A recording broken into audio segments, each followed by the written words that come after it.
with us. We have Lucci, Eddie, Ben, Lior. Hello, everyone. Good to see you. Today, we are talking about tooling, which is one of my favorite topics. It's also one of my most hated topics because it could drive you crazy. So today we're going to talk about how do we use tooling? What is it? Whether you use Jira or Rally, or maybe you still use Post-it notes on a board. I don't know. Let's talk about it. How do you use it?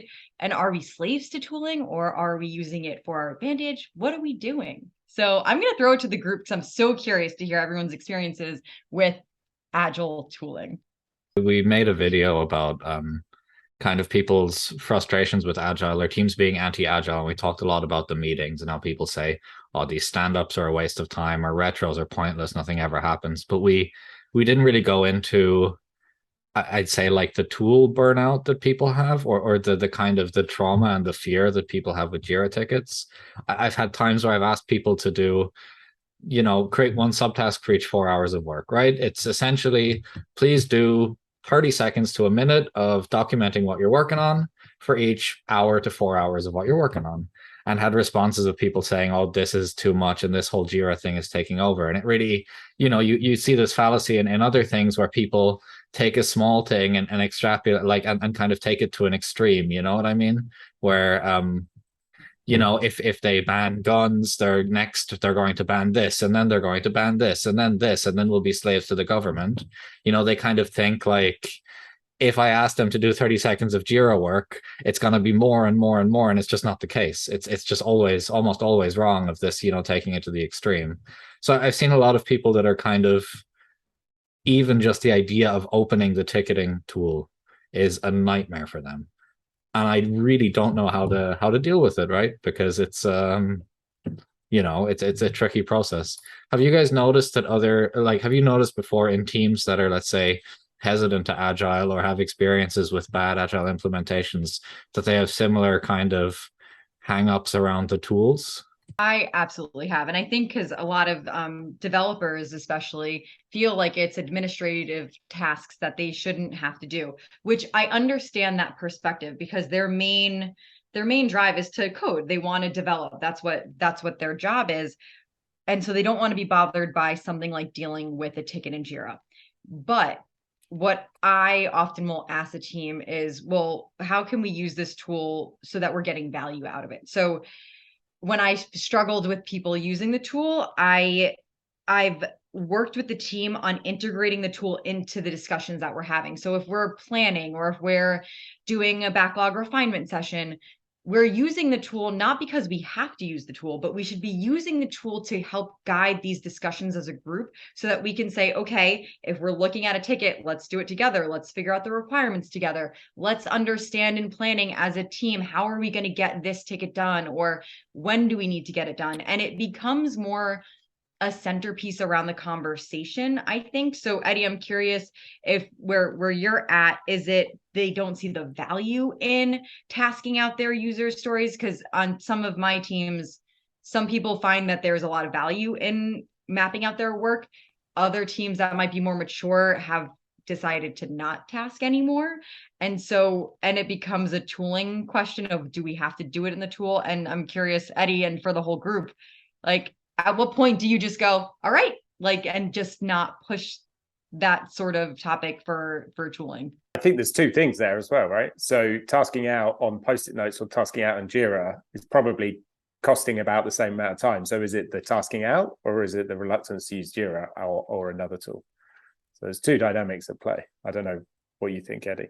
Yeah, I think also I've seen, when you don't use Jira to task out your work, usually what ends up happening is that I have meetings where someone else has to take over sharing of the screen to show their little Excel document or their little PowerPoint they made where they're tasking out the tool. So I think you're totally right, Ben. It's like they're doing it anyway, Whether I ask you to task things out in 4 hour increments on Jira or not, you're still probably going to have to task it out into 1 to 4 hour working sections, because you're not sitting down and working for 24 hours straight and finishing your ticket and then, passing out for 2 days. That's not how anyone does anything, right? So I think it is important to say that, like, Jira and Agile specifically, it was always meant to be reflective of how people actually do their work, and especially how programmers actually go about doing their work and planning out their work, more so than trying to force them to do a thing a different way. I mean, it's naturally emergent, right? Agile came out of this is how we do our stuff. Let's have a work structure that is in line with that, that makes sense for us, instead of trying to pretend, managing the project as if we're working in a completely different way than we're actually working, right? I just say this is what we're talking about. We're talking about this stuff on the right. So we have a daily stand-up meeting. So Alana, to your point, mature teams probably don't need to do this stuff anymore. But in order to get a team to, like, we've got stories that take 5, 6, 7 working days. So you're having a daily stand-up meeting and it's like, oh, I'm working on story A. How's it going? Great. Or you could say, hey, I've taken 2.5 minutes and thought through the steps I'm going to need in order to do this. And then I can say, hey, look, I've finished defining the test cases. Today I'm moving on to coding the UI. Great. That gets put in the tool.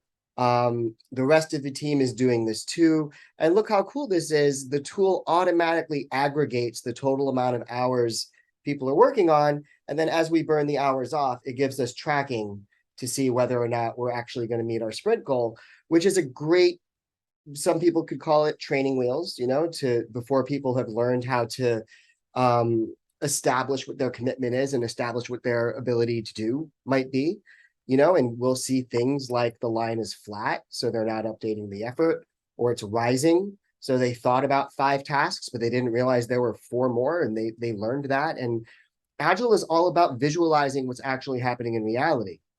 So this is a great tool, whether you want to stop doing it at some point when the team really understands their capacity and velocity, but it's a great tool for newer teams to get a sense, to get a handle on what's going on until they get to those higher levels of maturity where they say as you get more and more mature with Agile, you do less and less things and everything just starts to flow. You just made me realize something is I think a part of some hesitation around developers specifically using the tools. Also, I feel like they could feel like it's micromanaging because some managers or product owners will use the tool in order to kind of police teams, and I've seen that before. And so I think there's some hesitation, rightfully so, around things like task hours. I could remember on teams that they really just did not want to do task hours. It felt like they were being policed. And I understand that. No matter how much I will preach about, well, it's really to help us get better at understanding our work, knowing how long it'll take us to do something, understanding complexity, or as a record to go back and see in time when we've worked on similar stories, how to do them in the future. It could also be helpful for onboarding and training. But no matter how much I'll talk about that, it still feels funny to some developers to put hours against a task.